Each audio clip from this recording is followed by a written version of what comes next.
Frankstown, mid-semester break. Tony wanted to show Jane off to his older friends back home, Jane, the older woman.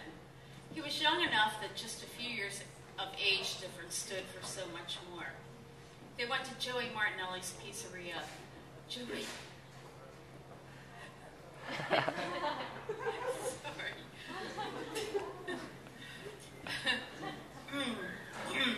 They went to Joey Martinelli's pizzeria. Joey was Tony's old high school buddy, had played drums in a band they'd had one summer, Tony on guitar. Now Joey managed his family's business. He always has the best weed, Tony said, parking the Honda illegally in the fire lane. Inside, Joey was behind the counter, his hair pulled back into a ponytail, apron splotched with sauce, a round rosy face full of longing. He folded back a counter section to let them through, he and Tony exchanging back claps. He led them through into the back room. Joey pulled off the apron and threw it onto a chair, propped his livered feet on the desk. The desk was metal, bare, but for a few scraps of paper and scribbled upon calendar blotter. The doodles were in red ink, their lines heavy, retraced, demonic-looking monsters with contorted faces, deformed bodies, missing limbs. A glass ashtray held unfolded, twisted paper clips. Joey was trying to impress Jane, she could tell, as he filled up the metal bowl, making a ceremony of choosing buds in a slow, unhurried motion. Yeah, Tone, business is good, he said. He held the bowl up. Very good, only the best, my man. He lit it, nothing but the best, he repeated, his voice tiny, constricted as he held the smoke down. He passed the pipe to Jane, his thick fingertips pressing hers. She felt his eyes linger on her face while she inhaled, and when she passed the bowl to Tony, Joey stole looks at her breast and her rib knit sweater. Jane tipped her chair back on its chrome legs. Braced against the wall, she thought she was already starting to feel high. Tony relit the bowl. The whole time, Joey sneaked looks at her. She brought the chair down square on the floor and looked him in the eyes. He blinked. What's your major? He asked. English. Poetry. Poetry? You mean writing it? Jane didn't answer. The disbelieving tone pricked at something. What kind of job can you get with that? I mean, can you get money publishing books or what? Jane shrugged. Joey's red lips, his mouth moved fast, his face looked doughy and elastic. Are you any good? She didn't answer. You must be good. He picked up a pen from the desk and tapped it on his hand. She's good, huh, Tony? Tony shrugged, his starry eyes glazed. Jane wondered if he felt like her, all liquidy inside. The mellifluous feeling flowed through her, into her thighs. She thought about Tony's hands there. You couldn't ever really know what someone else felt like.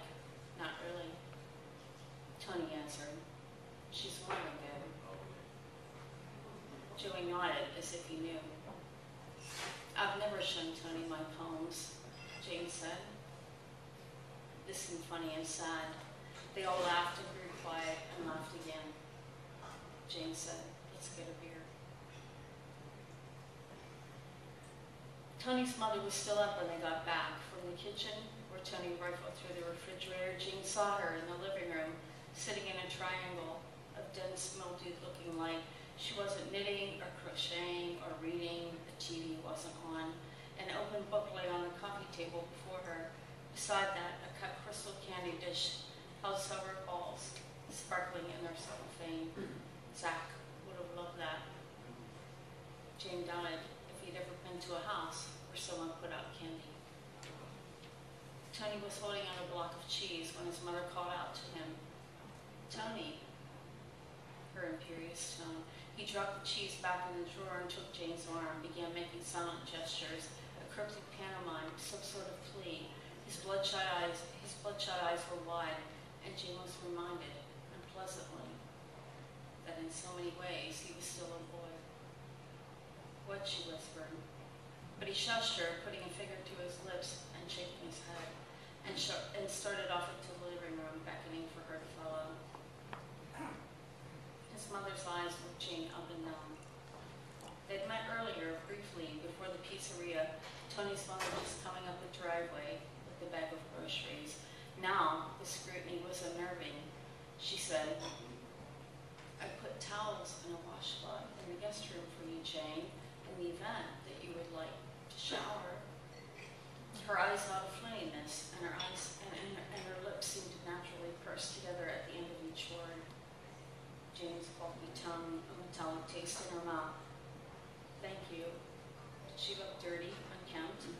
"I usually shower in the morning." Tony's mother adjusted the candy dish on the table. No answer. "Wakes me up. Ready for Zach." She saw her son in her mind, tucked into sleep, his limp arms thrown open next to his head on the pillow. The sitter would be downstairs on the couch, and Jane hoped Courtney had remembered to keep Zach's door open. The guilt, missing Zach. A four-year-old's energy, she said. Tony's mother's eyes shot to Tony's face. He was pale. His forehead gleamed in the lamplight. Beneath, his eyes had disappeared into the shadows of his eye sockets. A wild, silent laugh rose through Jane. "Her son is 4, he said." Not a word in response. "Zach," Tony added, like it made a difference. "I'm divorced," Jane offered. Maniacal laughter tormented her insides, wanted to lose. She could not look at Tony. She grabbed for a red candy. "Yes." Tony's mother gave her a fusty smile. "Little boys, they can be a handful." She picked up her book, turned pages as if she were searching for something. After a moment, Tony said to Jane, "Come on." He led her to the stairs. They were halfway up and the woman called, "Tony, come back after you've shown her to the guest room. I need to talk to you." The guest room was suffocatingly small, stuffed full with outdated Mediterranean-style furniture. On the bureau top, a vase of silk flowers, a profusion of shaggy orange and yellow petals snapping at Jane's eyes. A mirror, hanging shelves, and a shadow box, all in that fake gilded decor. Bullfighter pictures hung over the bed. Jane's breath shortened. She closed her eyes and plunged back onto the turquoise quilted bedspread. "Do you want this?" She offered the red candy to Tony. "I don't." Tony stood looking at her, reclining on the bed. Jane pulled up her sweater. He shook his head. "Oh, come on," Jane whispered. She held her arms out. "Stop," he hissed. "Tony," his mother called. Jane sat up and pressed herself to him. "Let's drive back," she whispered. "Now."